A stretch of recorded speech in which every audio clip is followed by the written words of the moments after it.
عليكم ورحمة الله وبركاته. الحمد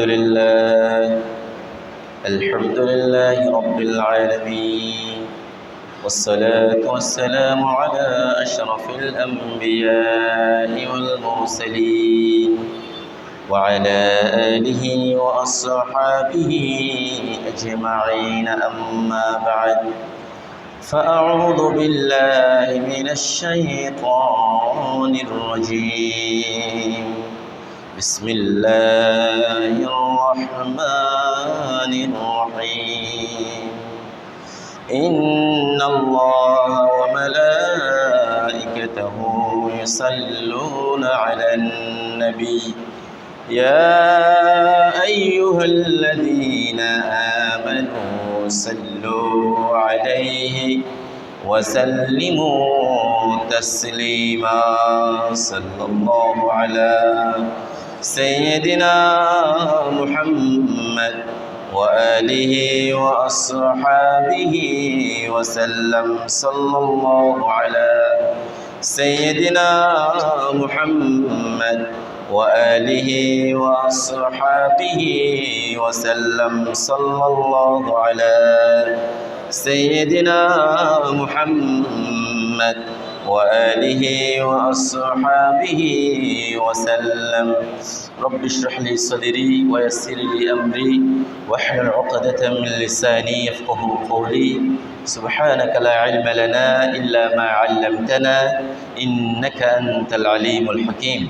সম্মানিত উলামায়ে কেরাম, পিতৃসমতুল্য দাড়িপাখা মুরব্বিয়ান আযম, অত্র এলাকার সর্বস্তরে দিনদার নামাজি পরহেজগার মুত্তাকি আমার ভাই বন্ধুগণ, রব্বুল আলামিনের দরবারে শুকরিয়া আদায় করছি যে মহান রব্বুল ইজ্জত আজকের এই পবিত্র দিনে মোবারকময় সময়ে বরকতপূর্ণ স্থান আল্লাহর ঘরে এসে বসে জুমা পূর্ববর্তী আলোচনায় আমাদেরকে অংশগ্রহণ করার সুযোগ, সুস্থতা ও তৌফিক দিয়েছেন। সে রব্বুল আলামিনের দরবারে শুকরিয়া আদায় করে প্রাণ খুলে মুহাব্বতের সাথে বলি আলহামদুলিল্লাহ। লক্ষ কোটি তার চেয়ে অধিক দরুদ সালামের হাদিয়া আল্লাহ তাআলা আমাদের সকলের পক্ষ থেকে রাহমাতুল্লিল আলামিন মুহাম্মদ রাসূলুল্লাহ সাল্লাল্লাহু আলাইহি ওয়াসাল্লামের নূরানি কদম মুবারকে পৌঁছে দিন। সকলে বলি আল্লাহুম্মা আমিন। প্রিয় হাজিরিন, আজকে আমরা আমাদের সংক্ষিপ্ত পরিসরে সুনির্দিষ্ট সময়ের ভিতরে আল কিয়াম মাকাম রাব্বিহ ওয়া সিফাতুল মুমিনিন,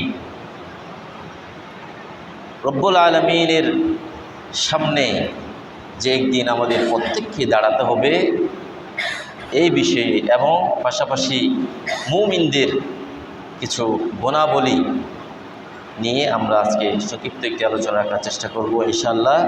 আল্লাহ তাআলা আমাদের এই আলোচনাকে ইখলাসের সাথে করার, বোঝার, আমাদের প্রত্যেকের জীবনে, প্রাত্যহিক জীবনে আমল করার তৌফিক দান করুন। সকলে বলি আল্লাহুম্মা আমিন। প্রিয় হাজিরিন, আমরা আজকে পৃথিবীতে আছি, কিছুদিন পরে থাকবো না। যেভাবে আমাদের পূর্বপুরুষ, দাদা, নানা এবং এর পূর্বপুরুষরা পৃথিবীতে ছিলেন, এক সময় এই পৃথিবীতে তাদের বিচরণ ছিল, তাদের রাজত্ব, তাদের কাজকর্ম, তাদের চলাচল ছিল, কিন্তু সময়ের পরিক্রমায়, কালের বিবর্তনে আজকে তারা নাই, তাদের জায়গায় আমরা আছি। পরবর্তীতে আমাদের পরবর্তী প্রজন্ম আমাদের এই জায়গাগুলিতে আসবে, আমরাও থাকবো না। যেভাবে আমাদের এই মসজিদের পাশে কবরস্থানে আমাদের পূর্বপুরুষরা শায়িত আছেন, তাহলে এখানে আমাদেরকেও একদিন শায়িত হতে হবে। এখানে কি কোনো সন্দেহ আছে? নাই। তাহলে আমাদের এই দুনিয়া এটি অনন্তকালের, চিরকালের থাকার জায়গা নয়, এরপরে আরেকটি জগৎ আছে। আর আল্লাহ রাব্বুল আলামিন ইজ্জত মুমিনদেরকে সতর্ক করে দিয়ে জানালেন, এই দুনিয়ার জীবনের সফলতা, এই দুনিয়ার জীবনের চাকচিক্য, মোহ আখিরাতকে বরবাদ করে দিয়ে এটি মূলত সফলতা নয়। যাদের জীবনে আখিরাত সফল কাম হয়ে গিয়েছে, দুনিয়াও কামিয়াব হয়েছে, তারাই মূলত সফল কাম হয়েছে। তারাই মূলত কামিয়াব হয়েছেন। এজন্য মুমিনদের সফলতা হচ্ছে আল্লাহর সন্তুষ্টি।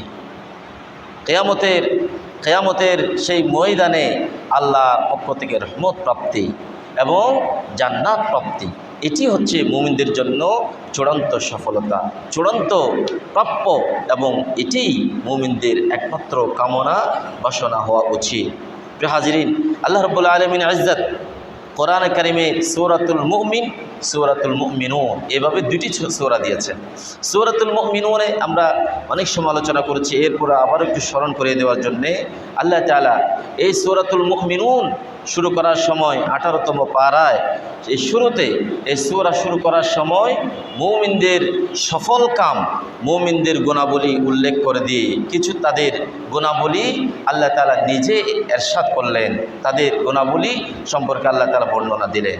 আল্লাহ তাআলা সেখানে কি বললেন আসুন আমরা জানি। আল্লাহ তাআলা সূরাতুল মুমিনুন শুরু করলেন, قد أفلح المؤمنون الذين هم في صلاتهم خاشعون والذين هم عن اللغو معرضون والذين هم للزكاة فاعلون والذين هم لفروجهم حافظون। আল্লাহ রাব্বুল আলামিন ইজ্জত সূরাতুল মুমিনুন শুরু করার সময় আল্লাহ রাব্বুল আলামিন সর্বপ্রথম মুমিনদের সফলতার কথা বলতে গিয়ে রব্বুল আলামিন বর্ণনা দিলেন ওই সমস্ত মুমিনরা সফল কাম হয়ে গিয়েছে যারা তাদের নামাজের ভিতরে খুশু নিয়ে আসতে পেরেছে। ফি সালাতিহিম খাশিউন, নামাজ কিন্তু তারা শুধুমাত্র একটা দায়িত্ব, একটা কর্তব্য। ফজর, জোহর, আসর, মাগরিব, এশা সময় হলো, মসজিদে আজান হলো, এরপরে নামাজ পড়লাম, কোনো মতে দায়িত্ব শেষ করলাম, এরকম নয়। তারা তাদের নামাজে পরিপূর্ণ খুশু, এটা কি একেবারে ধীরস্থিরতার সাথে আল্লাহর স্মরণ সামনে রেখে সুন্দরভাবে দুনিয়ার সমস্ত চিন্তা চেতনা, সমস্ত দুনিয়াবি কাজকর্ম সব কিছুকে ফেলে দিয়ে একাগ্র চিত্তে, একনিষ্ঠ মনে, নিবিষ্ট অন্তরে আল্লাহর স্মরণে তারা যারা নামাজ পড়তে পারে, নামাজ পড়ে, এটি হচ্ছে মুমিনদের প্রথম গুণ। আল্লাহ তাআলা আমাদের তৌফিক দান করুন, বলি আল্লাহুম্মা আমিন। অনেক সময় দুনিয়ার ভিতরে আমরা মুবতালা হওয়ার কারণে দুনিয়ার অনেক ধরনের হিসাব নিকাশ, কল্পনা জল্পনা আমাদের নামাজ আসতে পারে। এটি ভুল নয়, গুনাহ নয়, তবে আমাদেরকে চেষ্টা করতে হবে আমার নামাজ যাতে এগুলি না আসে। আল্লাহ তাআলা এটি যেন আমাদের প্রত্যেককে দান করেন, সকলে বলি আল্লাহুম্মা আমিন। এবং নামাজ এটি মুমিনদের, এখানে আল্লাহ তাআলা সর্বপ্রথম বলেছেন। কেন বললেন? নামাজ আল্লাহ তাআলা আয়াতে বলেছেন ইন্নাস সালাতা তানহা আনিল ফাহশাই ওয়াল মুনকার। নামাজ হচ্ছে এটি এমন একটি অস্ত্র, এমন একটি বিষয় যেটি মুমিনকে তার জীবনের সমস্ত পাপ পঙ্কিলতা, সমস্ত অপরাধ, সমস্ত মিথ্যা, সমস্ত জেনা, ব্যভিচার, অশ্লীলতা, পাপাচার থেকে এই নামাজ তাকে হেফাজত করবে। এখন আমি যদি বলি আমি নামাজ পড়ি কিন্তু আমি পাপাচার থেকে আমার চক্ষু, আমার দেহ, আমার শরীরকে আমি বিরত রাখতে পারি না। আমি যখন নামাজের পর আমার ব্যবসাস্থলে চলে যাই আমি ওজনে কম বেশি দেই, মিথ্যা বলি, মিথ্যা শপথ করি। আমি যখন আমার চাকরিস্থলে চলে যাই সেখানে আমার কলম, ভালো মন্দ, সুদ ঘুষ, ন্যায় অন্যায় সব ক্ষেত্রে আমার কলম চলে, কিন্তু আমি আবার 5 ওয়াক্ত নামাজ পড়ি। টাকা পয়সা হলে আবার যাকাতও দেই, আবার সময় হলে হজও করতে যাই, উমরাও করে আসি। তাহলে কি হলো? তাহলে দুটি জিনিস কি একসাথে চলতে পারে? পানি এবং তেল কি একসাথে মিশতে পারে? তাহলে এটা সাংঘর্ষিক কেন হলো? তাহলে এখানে আমার নামাজ, আমার বন্দেগী যেভাবে হওয়ার কথা ছিল সেভাবে হচ্ছে না। এই যে গত কিছুদিন আগে আপনারা দেখলেন সোশ্যাল মিডিয়ায় আবেদ আলী পিএসসির চেয়ারম্যানের গাড়ি চালক ছিলেন, একেবারে শুভ্র চেহারা, দাড়ি, সাদা দাড়িওয়ালা, টুপি ছাড়া কোনো ছবিই নাই, পাঞ্জাবি পায়জামা, সাদা পাঞ্জাবি পায়জামা পরেন, সময় সময় উমরাও করেন, হজও করেন, যেখানে যান সেখানে তিনি গাড়ি ড্রাইভ করছেন। নামাজের সময় হয়েছে, তিনি চলন্ত অবস্থায় তিনি নামাজ পড়ে ফেলছেন আরেকজনকে ড্রাইভিংয়ে দিয়ে। তিনি কোথাও বেড়াতে গেলেন, সেখানে নামাজ পড়লেন। কোথাও যেখানে যেখানে সময় পান সেখানে তিনি মানে এমনভাবে তার ছবি ফেসবুকে ভিডিওতে এভাবে আসলো, তিনি কোনোদিন নামাজের সময় হলে নামাজকে তিনি কি করেন না, বাদ দেন না। আবার সেই মানুষই বাংলাদেশের বিসিএসের প্রশ্ন ফাঁসের ক্ষেত্রে 1 নম্বরে অবস্থা। নাউযুবিল্লাহি মিন যালিক। তাহলে কেন হলো? তাহলে এটা কেন হলো? যে মানুষ 5 ওয়াক্ত আল্লাহকে সিজদা দেন, আল্লাহর কুদরতি কদমে এসে তিনি হাজিরা দিয়ে বলেন সুবহানা রব্বিয়াল আযীম, সুবহানা রব্বিয়াল আ'লা। এর মানে কি? এগুলি তো আমরা শুধু মুখে আওড়াই মনে হয়। এর অর্থ কি? সুবহানা রব্বিয়াল আযীম এর মানে হলো আমার মহান রবের পবিত্রতা আমি ঘোষণা করছি, অর্থাৎ সুবহান রব্বিল আলা, আমার মহান রবের পবিত্রতা আমি ঘোষণা দিচ্ছি। এর মানে হলো আমি আমার সমস্ত কিছুকে আল্লাহর কুদরতে কদমে আমি বিসর্জন দিলাম, আমার জীবন থেকে কোনো অপবিত্রতা থাকতে পারবে না, আমি আমার পবিত্রতার ঘোষণা দিলাম।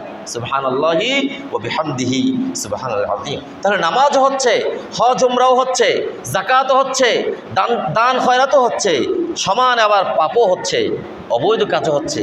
তাহলে বুঝতে হবে হয়তো আমার এই ইবাদত বন্দিগুলি, যে ইবাদত বন্দিগুলি আমাদের সালফে সালেহিন উলামায়ে কেরাম, আল্লাহর প্রিয় বান্দা আউলিয়ায়ে কেরাম, মুমিনিন মুত্তাকিন পরহেজগার সালেহিন নেককার বান্দাগণ যে নামাজ যে ইবাদত বন্দিগি রিয়াজত করতেন, তাহলে তাদের সাথে হয়তো আমাদেরগুলি মিলছে না।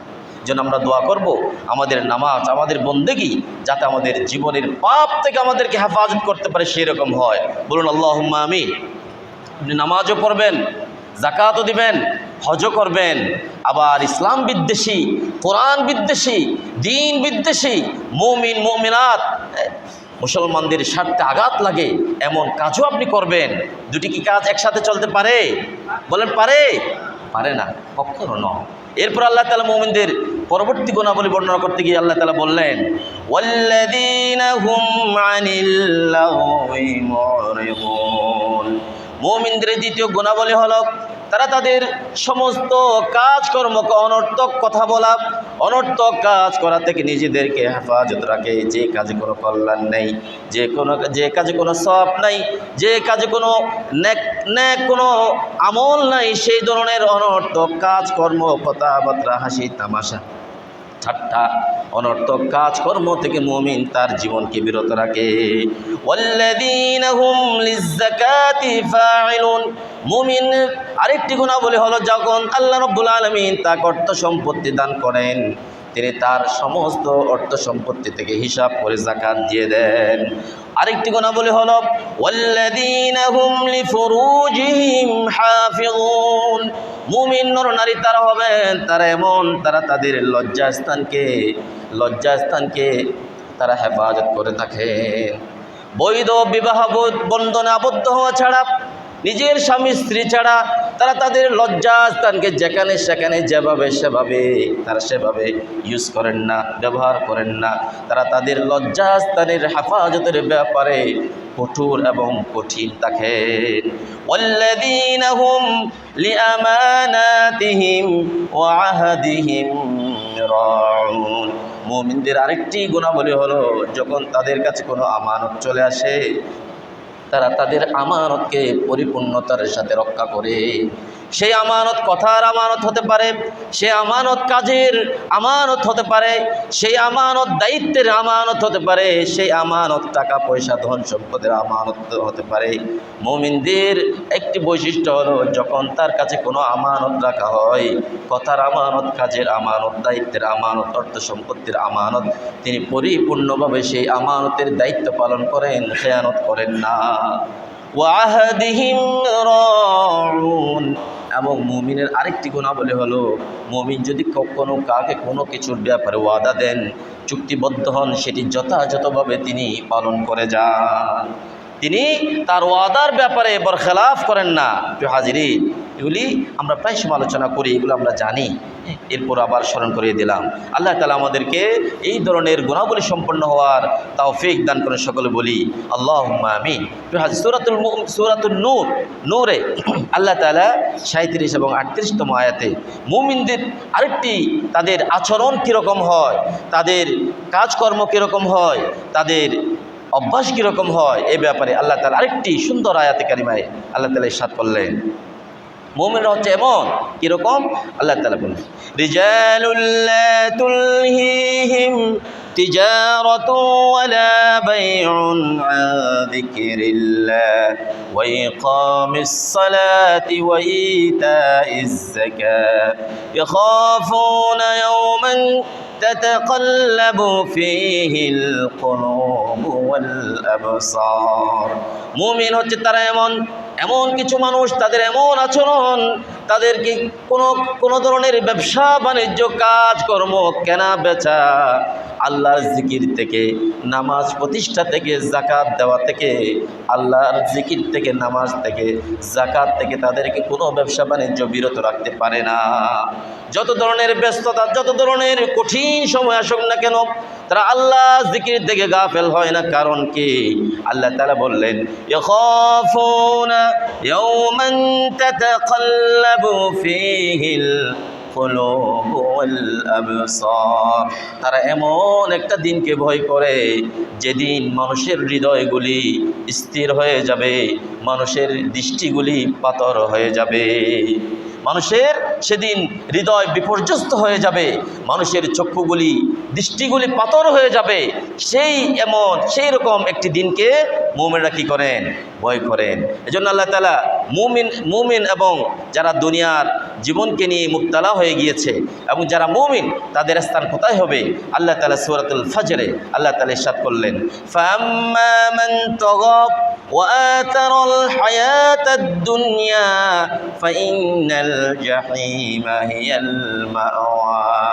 ওহে পৃথিবীর মানুষ শুনে রাখো, যারা অবাধ্য হয়ে গিয়েছে, যারা আল্লাহর দিন থেকে মুখ ফিরিয়ে নিয়েছে, যারা ইসলামের বিরুদ্ধাচরণ করেছে, আমার রাসূলের পথ থেকে সরে গিয়েছে, যারা দুনিয়াকে প্রাধান্য দিয়েছে, তাদের স্থান হবে জাহান্নাম।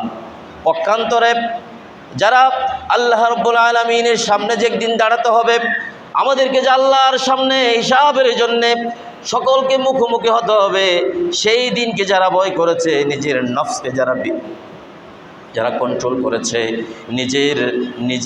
নিজের সকল ধরনের কুমন্ত্রণা থেকে, নিজের হায়সা থেকে, প্রবঞ্চনা থেকে, শয়তানের দুখাত থেকে যারা নিজেদেরকে রক্ষা করেছে, তাদের স্থান কোথায়?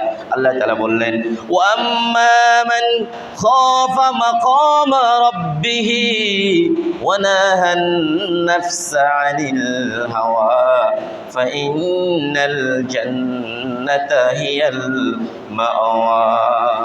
যারা সেদিন আল্লাহ রাব্বুল আলামিনের সামনে দাঁড়ানোর দিনকে ভয় করেছে, আল্লাহর সামনে যে তাকে দাঁড়াতে হবে সে ব্যাপারে সে সচেতন থেকেছে, ভয় করেছে এবং তার নফসকে সে বিরত রেখেছে সকল প্রকার কুমন্ত্রণা থেকে, সকল প্রকার হায়েশা থেকে, অশ্লীলতা থেকে, পাপাচার থেকে।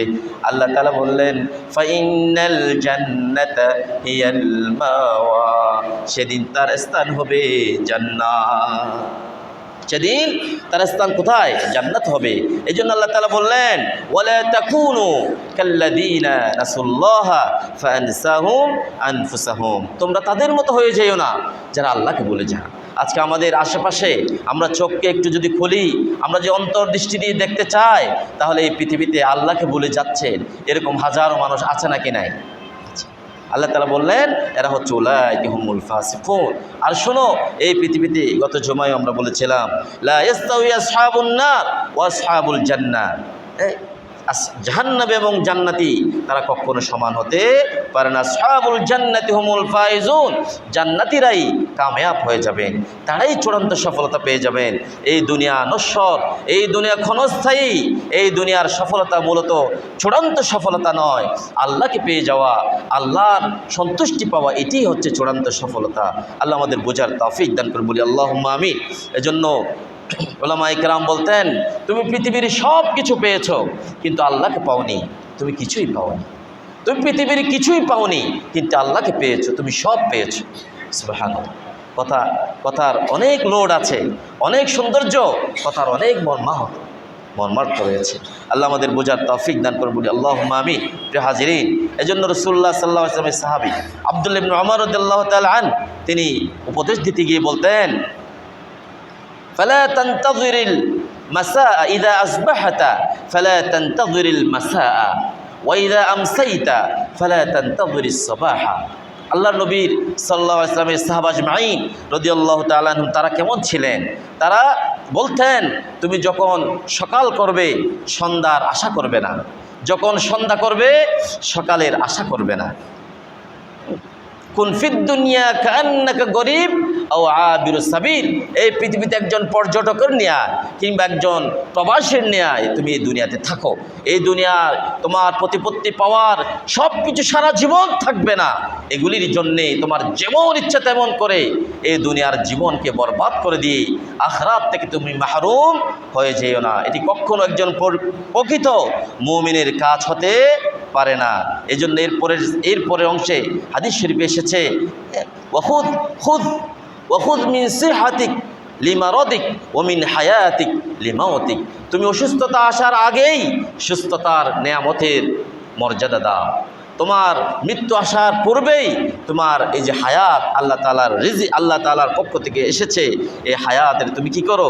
তুমি মর্যাদা দান করো। প্রিয় হাজিরিন, সেদিন আল্লাহ তাআলা কোরআন কারিমে ইরশাদ করলেন, যেদিন জান্নাতীদেরকে জান্নাতে প্রবেশ করিয়ে দেয়া হবে, তারা যখন আসবেন আল্লাহ তাআলা সেদিন তাদেরকে জান্নাতের দারওয়ানেরা, জান্নাতের দরজার দায়িত্বশীল ফেরেশতারা বলবেন, সালামুন আলাইকুম তিবতুম ফাদখুলুহা খালিদিন।